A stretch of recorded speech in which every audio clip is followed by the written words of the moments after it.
In this video, I'm going to be going over the diet debate between Greg O'Gallagher versus Greg Doucette. I'm going to talk about what these guys are saying. If you're following a lot of fitness videos, you've probably been following the drama and the debate. It's kind of cool. I like the back and forth here because we learn a lot of things. I'm John from BulldogMindset.com. On this channel, I teach you how to be a man. I teach you how to build financial independence, how to get the physique you want, how to get the girls you want, and how to go from the victim mindset to the bulldog mindset. If that sounds like something you are all about, click that subscribe and join us on the quest, guys. Take this bulldog quiz, okay? Go up here, click on the card, just take a moment. You can open another window if you want to and see what your bulldog score is. This is the video I'm talking about here. They've gone back and forth a little bit. Greg Doucette and Kinobody, Greg Gallagher. So first of all, I have to say, like, okay, both of these guys I respect, but that doesn't mean that I have to agree with all of them, okay, or any of them, and it doesn't mean that they're necessarily right. You guys need to understand that there's more than one path to get to a solution, right? There's different ways of doing things. What's most important, okay, in fitness, and I think most people who have reached a high level of fitness, right, and just to toot my own horn credentials wise, I've been at like sub 10 body fat for the last probably 5 years while maintaining a pretty good muscle mass of around 220 to 230 pounds, okay, being 6'3". So I know what I'm talking about as far as that. Okay, I've been lifting for 20 years. Most people who are experienced in fitness understand that there's multiple ways to get there. Some people are like, oh, the rep range should be like 6 reps, okay? And you can do 6 rep range doing heavy weights, all right, and gain muscle. You could also do rep ranges of 10 to 12 reps and gain muscle, okay? Consistency is key. It's not about getting the perfect plan. So the reason why I say this is because, and you know, this is kind of really about the whole thing here. This is a great example. The reason why I'm even making a video on this, because some of you guys might be like, well, why are you doing this? Well, I'm doing it for the clicks, guys. Okay, so click the like button for the YouTube algorithm and just understand that I'm doing this for no. I like that these guys are doing things completely different, yet they're both achieving results, because a lot of people are getting caught up in this fight and basically saying, oh, no, you're wrong, or no, you're wrong, or they're trying to get into one camp or the other. And that's not the correct approach. Both of them can work. Both of the ways that they're suggesting can work, and because they have the key common thing. Same thing with a lot of diets, right? A lot of people are like, oh, I do keto, oh, I do whatever, vegan diet, or, you know, I do whatever it is, right? If you looked at all the diets that are successful, what you will find is probably a blunted insulin response, calorie deficit, and probably a very low amount of sugar and processed foods. That's it. 10% body fat going into a deficit, you're closer to essential levels. Exactly. Eventually what I realized is the key to getting lean, it's not to follow all these different crazy rules. It's not to eat just perfect clean food all the time and eat every 2 to 3 hours.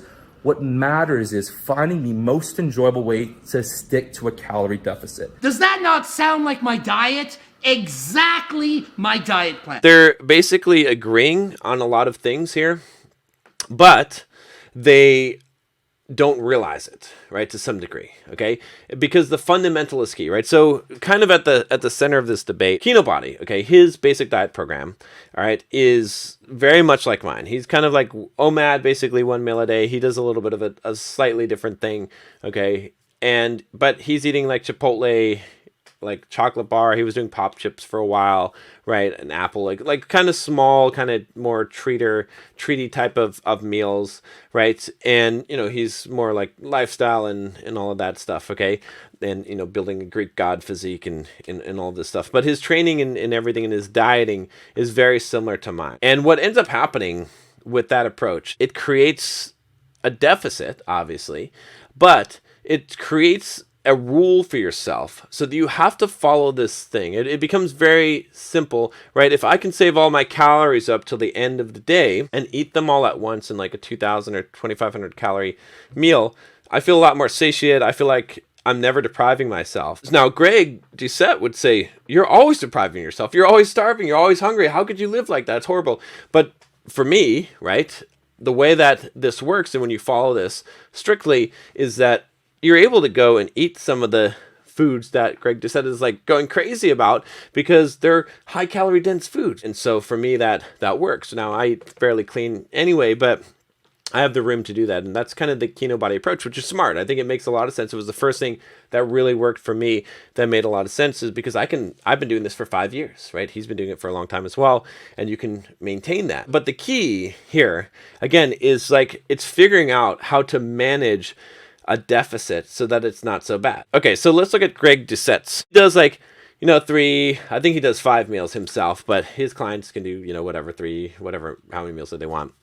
And he's like, some French toast that he makes with egg whites in the morning and puts a little bit of syrup on there, but not like it's a small amount of calories, high in protein.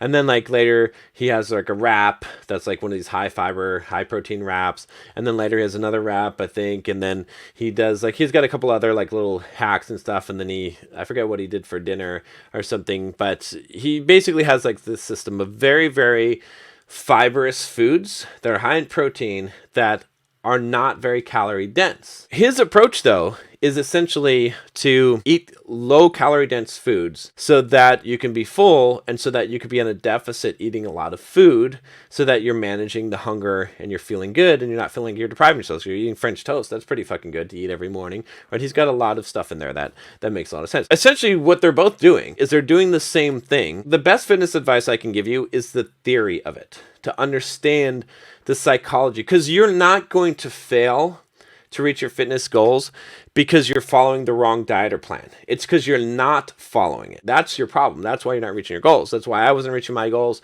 Okay, when I fuck up, that's why I fuck up. So essentially what they're both doing is they're managing this, which is a journey to calorie deficit with the least amount of pain. All right.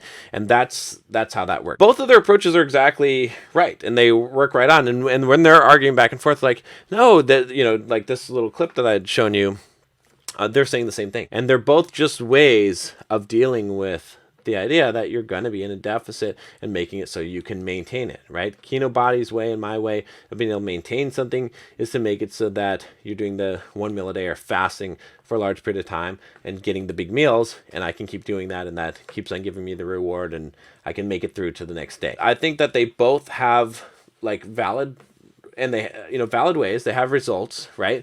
Greg Doucette is obviously more experienced and has a lot more knowledge in fitness and in diet, right? That's just clear. I mean, he's been doing this for a long, long time. But at the same time, it doesn't make him necessarily right? What I do, and the reason why I watch a lot of this stuff, and like if you were to see my reading list and the kind of books that I read and the information that I consume, I like to consume information on both sides, okay? Because when you look at all of the information out there, that's where you gain the truth of the matter. You just need to pick one thing and you need to stick with it and be consistent and religious with it. And it doesn't matter. Like, don't look for the new fad. The problem with a lot of people that are watching these videos is they're looking for the new fads where you shouldn't be. You should be looking at the things and taking some of the overlap and using that. Or just, if you're very inexperienced, just follow someone's system exactly. Okay. And if you can be consistent, you're going to have success. If you can't be consistent, it doesn't matter what diet or what plan you're following. That's all I got for you today. If you haven't already, make sure you click that subscribe button. Take the Bulldog quiz if you haven't already. I will talk to you next time. Take care.